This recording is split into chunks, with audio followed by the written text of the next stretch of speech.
Bueno, queremos seguir analizando, ¿no?, estas elecciones en nuestro país, esta segunda vuelta donde finalmente gana José Antonio Kast. Vamos a hablar sobre cómo finalmente queda este mapa político en la región.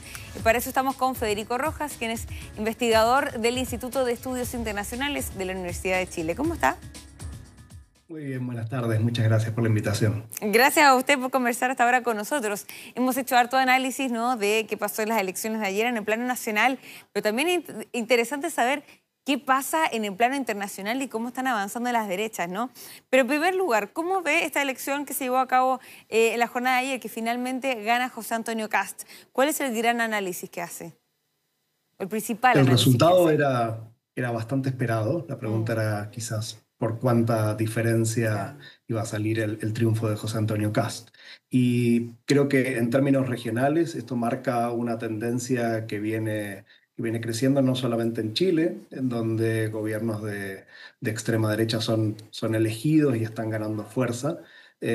Tenemos un mapa regional donde gobiernos de derecha diversos han sido elegidos. La verdad es que es difícil ponerlos en un solo saco porque tienen diferencias bastante importantes, pero sí podemos ubicarlos del centro hacia la derecha a gobiernos como el nuevo electo de Chile, en Bolivia, en Perú, en Ecuador, en Paraguay también, y marca una tendencia que creo que va a modificar el escenario en los próximos años en la región.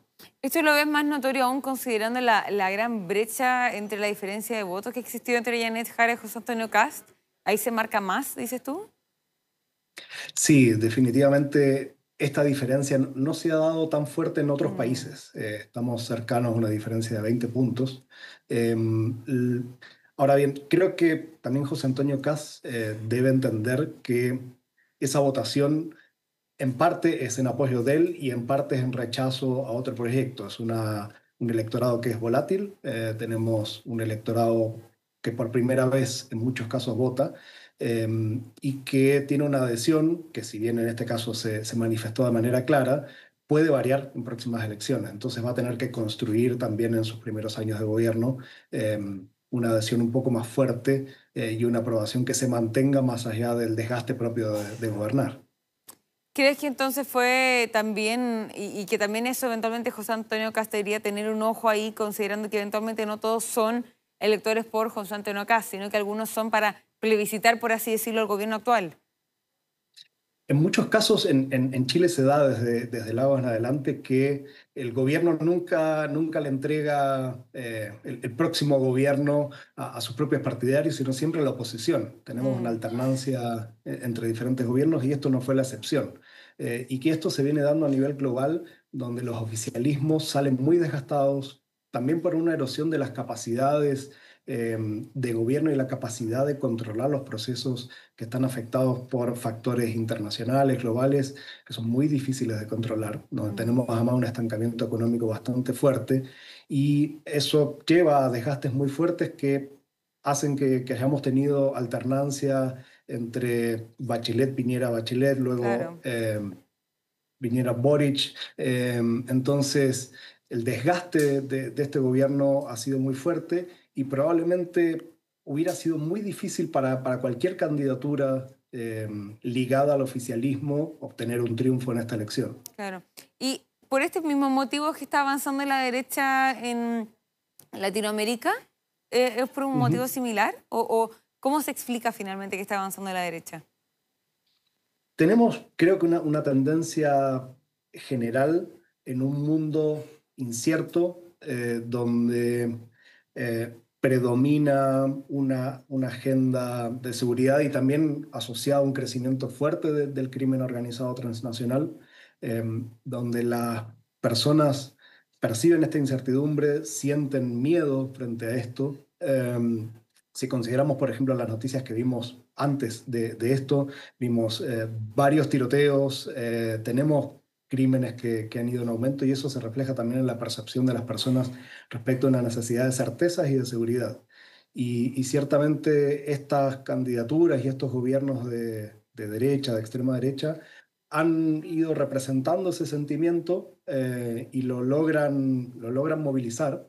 Y Mm. esto se ve reflejado en diferentes electorados, porque lo vemos en Europa, lo vemos en América Latina, pero de diferentes maneras. La verdad es que es difícil comparar, por ejemplo, a José Antonio Kast con el nuevo gobierno de paz en Bolivia o el gobierno de Gerí en Perú. Son fenómenos distintos, pero sí lo podemos asociar de ciertas formas al gobierno de Milei en Argentina, en una agenda de liberalización económica, al gobierno de Vox en España. Tenemos una red que de alguna u otra manera se coordina internacionalmente y que también potencia estos movimientos y estos partidos nuevos que forman una derecha que es distinta a la anterior y que en general lo que está haciendo es barrer con la derecha clásica o tradicional, que en este caso en Chile, digamos, perdió varios lugares, y si bien pareciera por el discurso de anoche de José Antonio Kast que va a formar parte del nuevo gobierno, me refiero a Chile Vamos, queda en una posición relegada, no son actores protagónicos. Sí, ahora ya hay acciones que está tomando José Antonio Kast. Por ejemplo, mañana se espera su visita a ver a Javier Milei. ¿Qué te parece eso también como una señal 2 días después de las elecciones? Y también está trascendiendo que va a tener una conversación telefónica con Benjamín Netanyahu. ¿Cómo analizas también esa situación? Son señales bien fuertes también, ¿no? Sí, nos llama mucho la atención que el primer viaje de Kast sea a Argentina, siendo que es un país con el que se tiene una frontera de varios miles de kilómetros, con una relación de cooperación histórica. Sí llama la atención lo segundo, la llamada telefónica con Netanyahu, pero sí forma parte de una suerte de punto o prioridades que fue marcando. La verdad es que no sabemos mucho respecto a la propuesta de política exterior de José Antonio Kast. Tenemos algunos atisbos, pero no tenemos muchas certezas. Pero hay algunas prioridades que sí marcó. Uno es un acercamiento con Estados Unidos, otro es un acercamiento nuevo con el gobierno de Israel, en este caso con Benjamín Netanyahu, y tenemos esta afinidad con otros gobiernos similares de derecha de la región, y creo que así se puede entender la visita a Milei. Y me parece que además la visita a Javier Milei en Argentina puede servir también como puente para acercar posiciones no con el gobierno de Estados Unidos a nivel institucional, sino con Donald Trump en particular, con quien, si bien tiene vínculo, creo que Javier Milei ha construido de cierta manera un vínculo más personal con Trump y que le puede ser útil en este caso al gobierno de Kast en Chile, por lo menos para sus propósitos de política exterior en los próximos años. Sí, se espera que durante esta jornada también Donald Trump se refiera, ¿no?, a estas elecciones donde finalmente gana José Antonio Kast.